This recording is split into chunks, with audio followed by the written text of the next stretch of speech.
Hello and welcome back to another tutorial with me, Mandy Rosen, where I will be showing you how to create a video just like this, where I use an archway at a local high school to create this video. Now, the editing of this video, the process took around 12 or 13 hours for me, so you will need some patience to edit this video, and to edit the video, I use Premiere Pro, After Effects, and Photoshop Beta. Here is the before and after side by side, and you can see that the filming was really easy. I just stood literally in front of the archway and slowly walked up towards it. Everything is done in the editing process. I also filmed this video on my iPhone with a tripod, and I use a stock of birds that I found from YouTube, which we'll get into a little bit more later. The first step in Premiere Pro is to go to a new sequence, and we want to do a real size, which is I think a 1080 by 1920. Then we want to import my iPhone footage into the sequence and scale it down.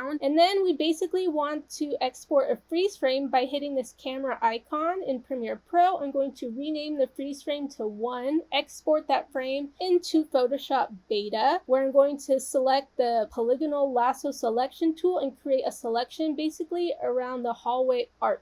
And once we have that selection created, you can see the marching ants. And once we see the marching ants, we're going to generative fill within the archway a beautiful forest. So using the AI element called generative fill, we're going to fill in the selection we created by using artificial intelligence. It's going to give us 3 different prompts. I like this prompt, that's a before and after. Clicking the layer, I'm going to save the prompt, and then I'm going to repeat the process at least 40 times because I want at least 40 different freeze frames that I can use morphing into each other in the final video. I really wanted aesthetic, dreamlike settings, so some of the different prompts that you see that I'm creating here is Tuscany scenery. I love Tuscany. I think it's like the prettiest place in the whole world. I use ocean prompt. I also use secret garden. You can really just play around with it and be imaginative and come up with any scenery that really suits you, including sculptures, flowers, all sorts of things. And once I've created 40, it took about 2 hours to do just that process alone. I'm going to bring all of those freeze frames into Premiere Pro, all 40 of them, put them next to each other, and use a morph,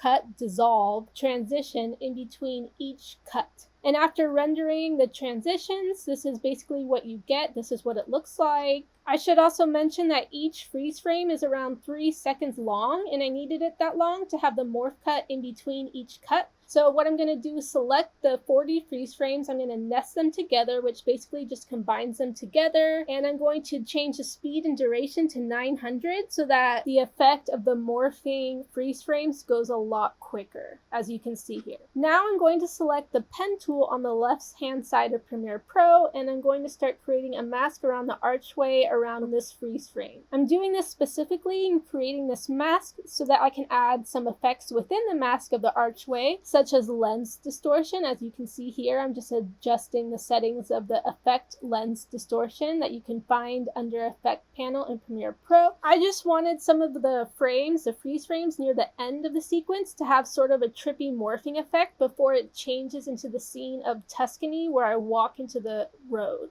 And then I'm going to export 2 clips from Premiere Pro. The first clip is just a clip of me walking, and then the second clip is the 40 freeze frames combined. So I'm going to bring those 2 clips now into After Effects, where I'm going to begin the rotoscoping process. I'm going to drag the archway clip of the 40 freeze frames underneath the clip of just me walking. Then select the rotobrush tool at the top after double clicking the layer of just me walking, and I'm going to hover the mouse over the areas I want to select to begin the rotoscope process. You just want to drag and click. You can see the green means that you're dragging and clicking. The red means you're erasing away from the selection. And basically you want to go frame by frame in After Effects and cut yourself out from the video, which is what rotoscope basically is. And I have tons of other videos in my YouTube channel about rotoscoping that go more in depth, but that's just a quick little preview of how I did it. And then I'm going to add a shadow where I'll be walking on the road, and then I'm going to find birds flying green screen is what I search on YouTube, and I'm going to download this really cool clip of birds flying, and I'm going to reduce the opacity of the layer of the birds flying, place it over the clip of me in Premiere Pro. I kind of go back and forth between Premiere Pro and After Effects. I'm going to create a mask in the area of the layer of the birds where I want them to appear. Then I'm going to use the Ultra Key effect to make the green disappear. I'm going to drag the eyedropper just over the green, click it, boom, it makes the green disappear. And that's what you get so far after doing that. Next, I'm going to use a dip to white transition on a duplicative layer of the whole video, just a short little clip of it, and I'm going to make the whole scene white, but I don't want myself to be that white. I kind of just want the background to be white. So I'm going to create a mask, feather it by 300 pixels, and this is what you get after doing that.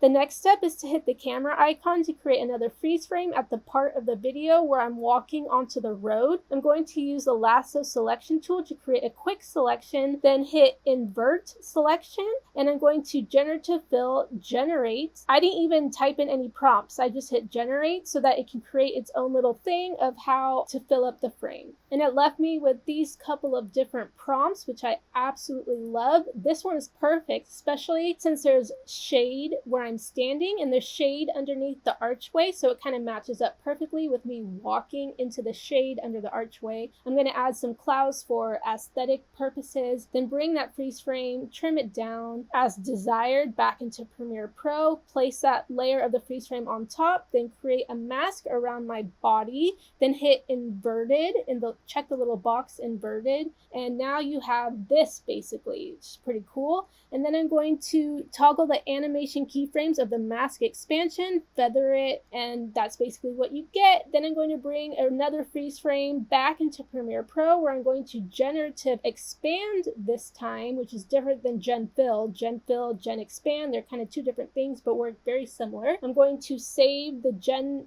expand freeze frame that we just created from Photoshop Beta, and I'm going to scale it down. I'm doing that so it looks like the camera zooms out at the end of the video, and then I also have to scale down the layer of the main video of me walking onto the road so that it matches up, and I just scale it down, position it to match up, which was basically the last step of this entire video. And here's the finished result. This is what you get. It's a pretty simple video, just kind of time consuming, so it requires a little patience, but thanks to my iPhone for filming and AI in Photoshop Beta, Premiere Pro, After Effects, I was able to achieve the video and the look that I wanted. If you decide to create a video based off this tutorial, I would love to see it. So tag me, DM me, write me a comment in the comment section below. Thank you so much for watching this video. I hope I was able to inspire you in some way. I hope everyone watching is having a very productive week, and stay tuned for the next video. And as always, stay cool.